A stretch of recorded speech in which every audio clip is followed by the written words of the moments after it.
These two best friends can be seen walking around campus or promoting community engagement. One says he studied Japanese and the other says he studied French. We'll figure out who's who. Please welcome to the show Ahmed Algazar and Aamir Sheikh. Hello. Thank you for coming, Aamir. Thanks for having me. Ahmed, thank you. So before we sit down, we have a game, and it's called the IceBreaker because we're very creative on the IceBreaker.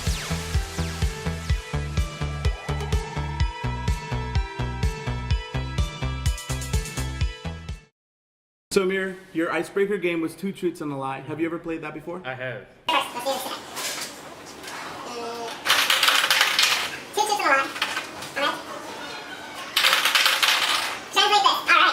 So this is going to be a little easy for you. Mm-hmm. But you have no idea what your game is. I don't.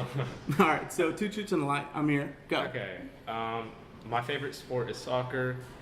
I am a health sciences major, and my favorite color is red. So if you're at home right now, comment below what you think the lie is, and by the end of this interview, we'll let you know. So, Ahmed, your game was translate this. That's right. Now, in our pre-interview, we talked about you growing up in Japan. That's right. Do you remember any Japanese? Well, the story behind that goes, I moved to the U.S. when I was 6 from Japan. So I grew up in Japan for 6 years, the first 6 years of my life. And although my first language was Japanese, when I moved here, I didn't maintain it. So you're not going to do very well at this game. That's right. All I'm right. trying to give you the long story of no. Okay. No, let's do Okay. Arabic. All right, let's do it. Let's do it in Arabic because you both know Arabic, right? No, I can read and write. I can't speak. Oh, Yeah. this is. I mean, I'll try. Somebody's losing in this game. All right, so translate. Where's the bathroom? Fain and hammam. I don't even know if that's right. Is that right? My producer doesn't know either, so I'm gonna say yes. It's right. Yeah. How do you say my name is? Ismi. Ismi. That is correct because I did learn that. Yeah. So tell me a little bit where you guys grew up and Okay. what was it like? Ahmed? So I was born in Egypt, left when I was 2 months old. That's when the Japan story happened. The reason we went to Japan in the first place was that both my parents were pursuing their PhD degrees in Japan. Based on what each of my parents were doing, that kind of led us different places. But what brought us to Johnson City was that my mom went back into medical practice, so she holds 2 degrees. Okay. She has an MD and a PhD, and she decided to go back into medical practice, and that's what brought us here. Wow. And Aamir, where are you from and where did you I was born in grow up? Atlanta, Georgia, but I think I moved here around 2. I moved to Knoxville around 2. I went to elementary, middle school, and high school there. But my junior year of high school, I came to Johnson City. I actually went to university school on campus. Okay. And I got to cover a lot of college credit hours. And when I actually entered ETSU, I was a junior by credit. So you're about to graduate? May 2019 is the plan. Yes. Wow. Yeah. Do you guys ever feel any pressure being that your parents are so educated and they have so many degrees? Do you ever feel a pressure to be as successful or even better? I think one of the pressures as a child of immigrant parents is they've gone through so many hardships to come here and to give us this life. So inherently we have the standing that we have to reach. I wouldn't really characterize it as a pressure. I think I would view it as more of a motivation, that if they can do it after all that, then being here, it should be easier with all the resources that we've been given to achieve what we want. How would your family or how would you gauge success? I personally would say fulfillment, because I mean, there's several examples in the world where you can do what someone else wants you to do. You can pursue the position that gives you the most respect, but there are countless examples that show that doesn't correlate to happiness. And I think the most important thing is fulfillment and happiness at the end of the day. I wouldn't say the ultimate goal would be like a specific profession or a name per se. I would say it would be, having the biggest or the best effect on other people, right? Changing your community for the better, being known for bringing about change to people's lives, helping your community, empowering other people. Do you guys enjoy any sports? I know you said soccer. Anything else? I'm also into soccer, some basketball. Yeah, you're pretty tall, so I'm sure people expect you to play basketball. Is he good? People see him, 6'5", and then he just disappoints. Yeah, it's Do you guys have any role models or someone you look up to?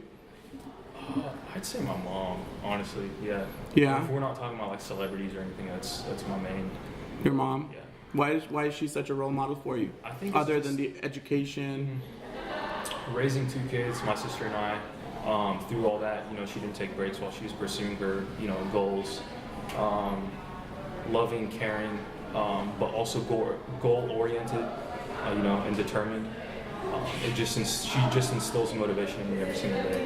Whenever I'm feeling down or like overwhelmed, sometimes I get those feelings when I'm overwhelmed. She just reassures me that the goal is attainable and just work towards it, putting things into perspective. Okay. And Aamir, do you have a role model? Yeah, I would say definitely I like to get a lot of my characteristics, my biggest values from my parents, but one thing that they also emphasize to me is look at people higher than you and try to get some of their best characteristics, and in turn hopefully you'll become the best version of yourself. This area is actually known as the Bible Belt. Like, do you have a specific faith or spirituality that you follow? Yeah, but we're both Muslim. You're both Muslim. What is that like being in this type of community? Is it more accepting? Do you feel any discrimination? I think I can't speak for any instances where I felt like I've been outwardly discriminated against. I've actually made the best friendships here from all the places I've lived. I've learned a lot. People like to learn a lot too. So I'd say I've had an overall positive experience here. Yeah, I would say definitely the same. I mean, compared to Knoxville, I can say 2 or 3 incidents off the top of my head, but over here, everyone's just been so loving, so caring. We've gone to some interfaith events together. Everyone's just so accepting. They're so warm. They just want to all talk to you, and it's just amazing. So that level of dialogue and promoting that sense of community, is that something that ETSU does to promote inclusivity, or is there more that we can do? I think there's always work that can be done, but as of right now, we're doing well and we're building. Both of us are involved in civility committee, and we know the steps that are being taken at this university to get to that level. All right. So I have a really important question. You're hungry. Where do you find halal food? Okay. Is this, you need to take a breath? Yeah, no, because so my parents have lived in Chicago, Alabama, Atlanta, and obviously those were bigger cities, and the ratio of halal restaurants just increases significantly. Yeah. Well, when you come to Knoxville, yeah, it's good. Johnson City's even a step down from that. I can say like 3 halal restaurants off the top of my head. Yeah. It is a bit tough in smaller cities, yeah. Yeah. I'm not particularly held down by it as much. I mean, if it's not available, I'm still open. But we just had McDonald's like 2 hours ago. So. Okay. Yeah. So is there any special rules based on halal that you're not allowed to partake in terms of food? Halal is a bit of a more cultural term, meaning there's different perspectives on it. Okay. And that perspective comes from different interpretations. So you have a certain population that interprets the meaning of a halal a certain way, and another population, which I would say the 2 distinctions are usually Southeast Asia and the Middle East. In Southeast Asia, their term of halal is a bit more narrow in terms of meats you can eat, and Middle East is a bit more broad. Right. Is there a different taste if a food is prepared in the halal way? There's no processing in the manufacturing process, so it's not synthetic. They don't have any.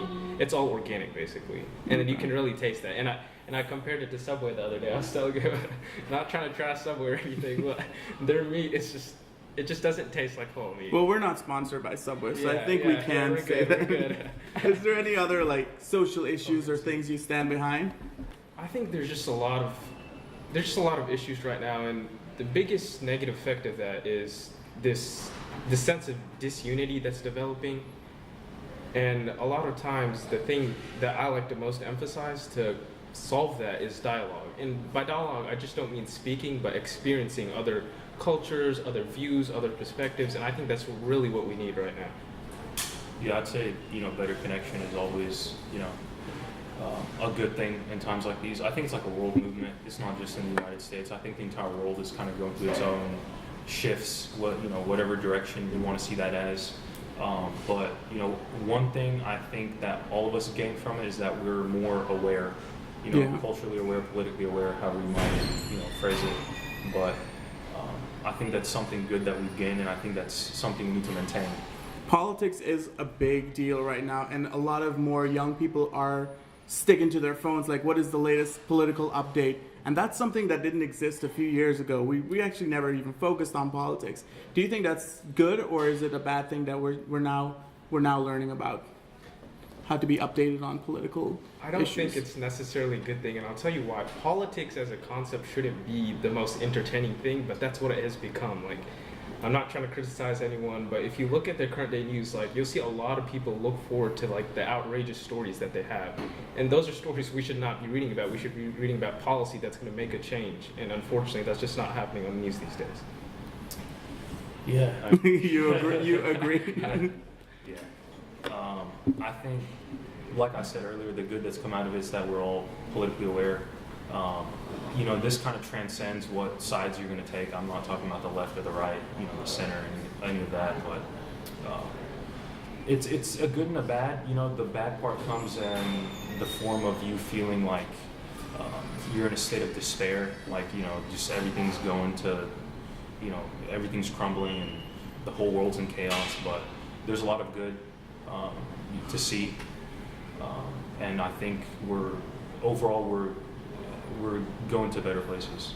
Yeah, we also need to keep this dialogue going, because when we talk to people, we can understand them, we create empathy, and we don't necessarily have to change our value system by getting to know someone else. Yeah. So I want to thank you guys for coming on the show. Once again, thank you for joining us here on the Icebreaker. I want to challenge you to go out there and make a new friend. See you next time.